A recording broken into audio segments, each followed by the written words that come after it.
China sends weapons to Traoré, and Western nations are in shock. A geopolitical earthquake just ripped through the heart of West Africa. And it's sending shockwaves all the way to Paris, Washington, and Brussels.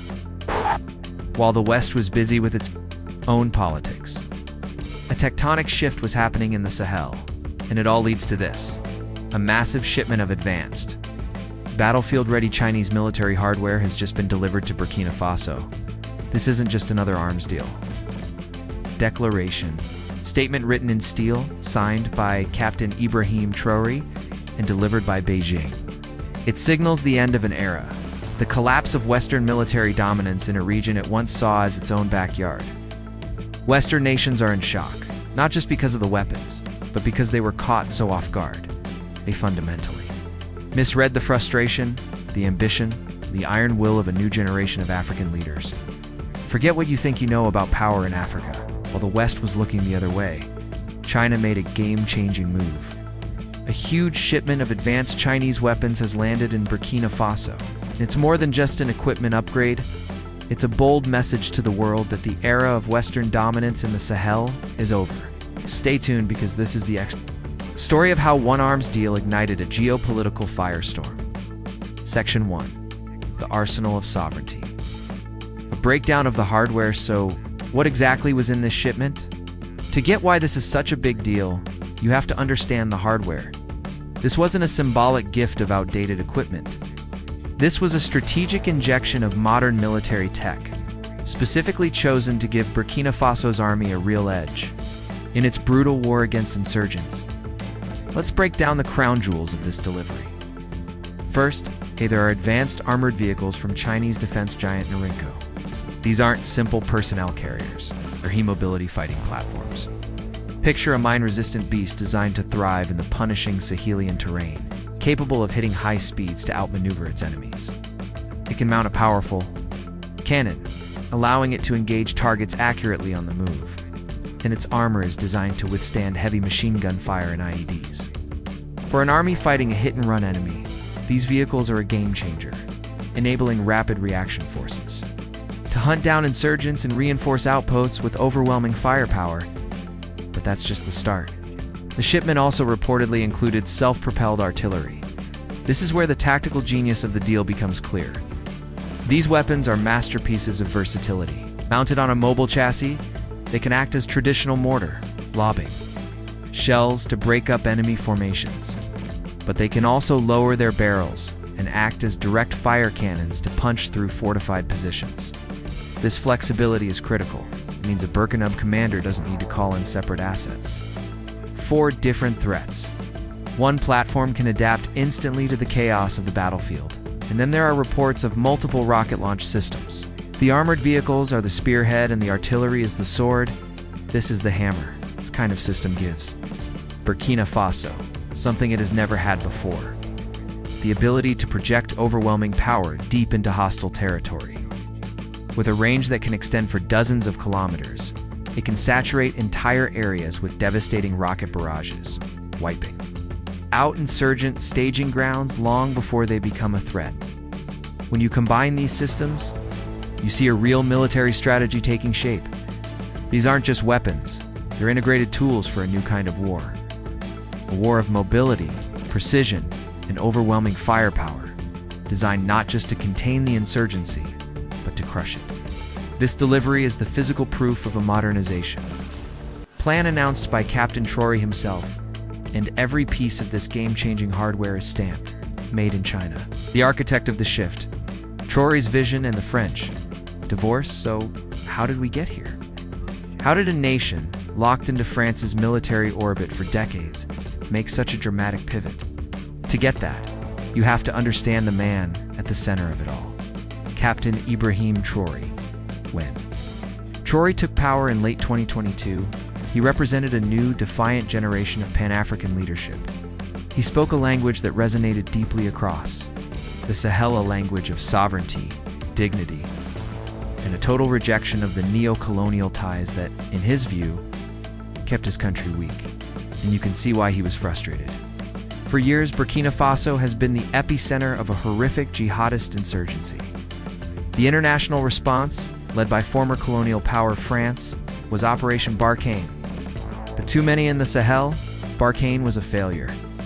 Despite thousands of French troops, the violence just got worse. The feeling on the ground was that France was either unable or unwilling to actually defeat the threat, preferring to manage a crisis that kept the region dependent on it. The military gear from the West was often criticized as inadequate or ill-suited for the environment.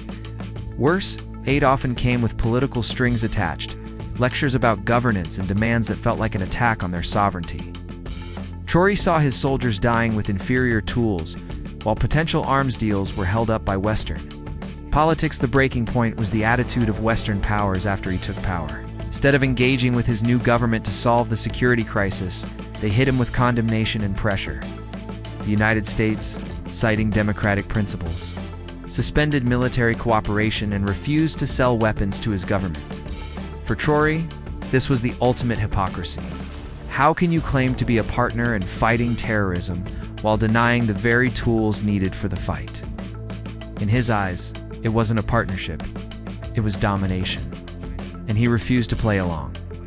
His response was swift. He ordered all French troops out of the country, effectively ending Operation Barkhane there and signaling the final divorce from France. It was a powerful act of defiance. He declared that any future partnership had to be based on absolute respect for Burkina Faso's sovereignty. This created a security vacuum. But where the West saw a crisis, Traoré saw an opportunity to decolonize his nations, defense, and build new alliances.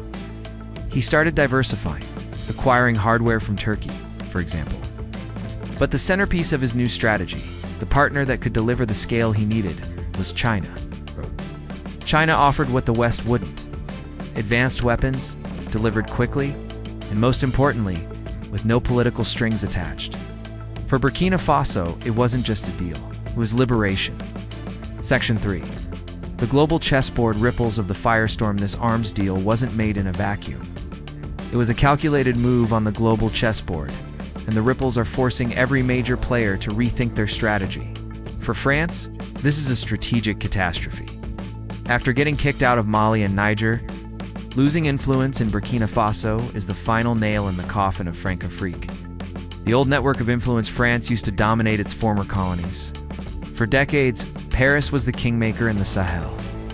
Now, that era is over. The sight of Chinese hardware rolling through Ouagadougou is a public humiliation for Paris. Proof that its time as the region's security guard has ended. France has been replaced, and not by a friendly Western ally, but by its main global competitor.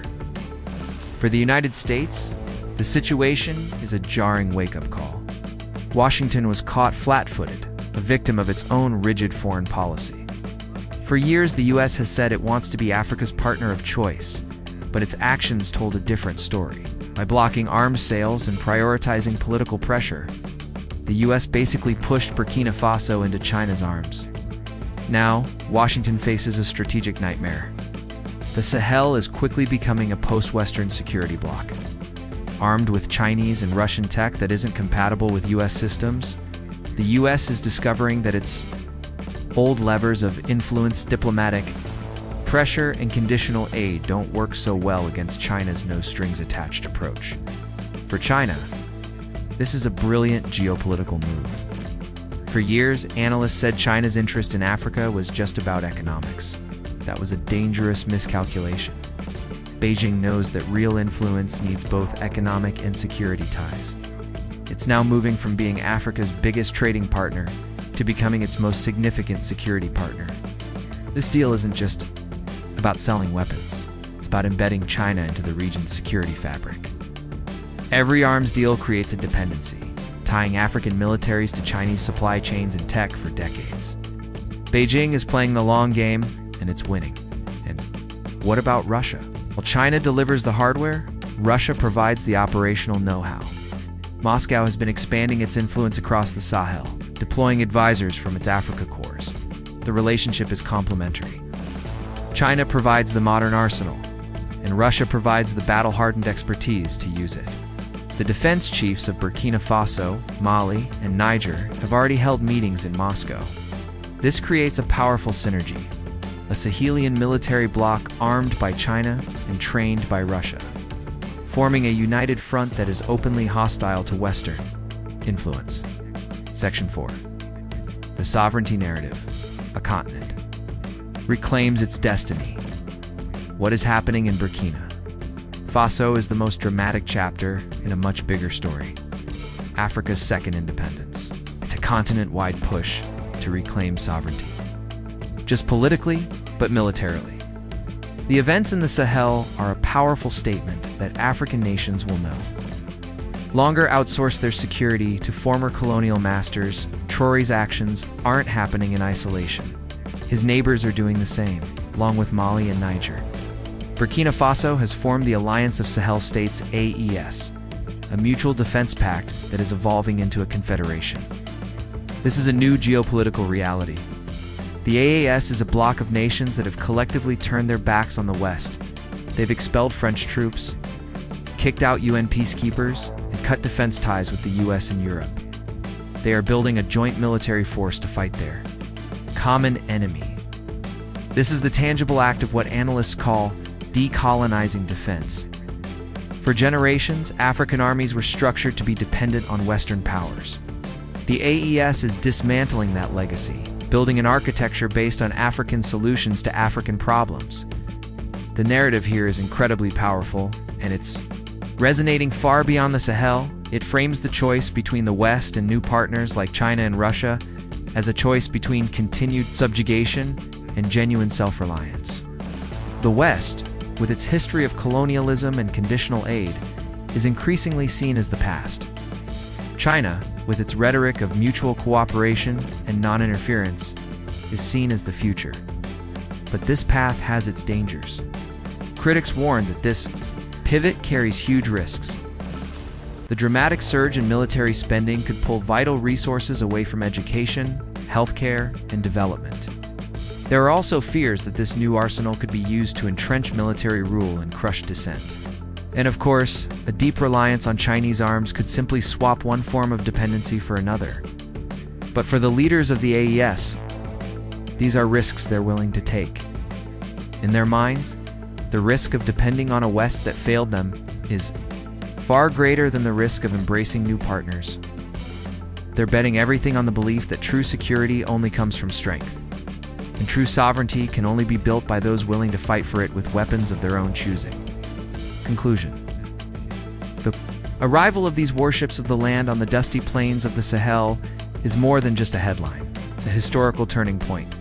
It represents the collision of huge forces, the decline of Western power, the rise of China as a military player, the unyielding demand for African sovereignty. What Captain Ibrahim Traoré has done is called the West's bluff. He has exposed the hypocrisy of a system that preached partnership while practicing paternalism. He has shown that African nations now have real choices and the will to use them. The shock in Western capitals is the shock of realizing the world has changed, and they are no longer at the center of it. Burkina Faso's new arsenal is undeniable proof that Africa can, and will, choose its own partners to secure its own future. This firestorm in the Sahel has lit a new path, not just for Burkina Faso, but for any nation unwilling to accept a future defined by others. The old order is crumbling, and from its ashes, a new world is being born. The question is no longer if Africa will rise, but who will have the wisdom to stand with it. This is the story the mainstream media is struggling to understand, a story of power, rebellion, and the remaking of the world map. If you believe this is a perspective that needs to be heard, then share this video. Help us get the word out. And for more global analysis that challenges the official narrative, make sure you like and subscribe. Join our community as we continue to track the geopolitical shifts that are defining our future. Thanks for watching.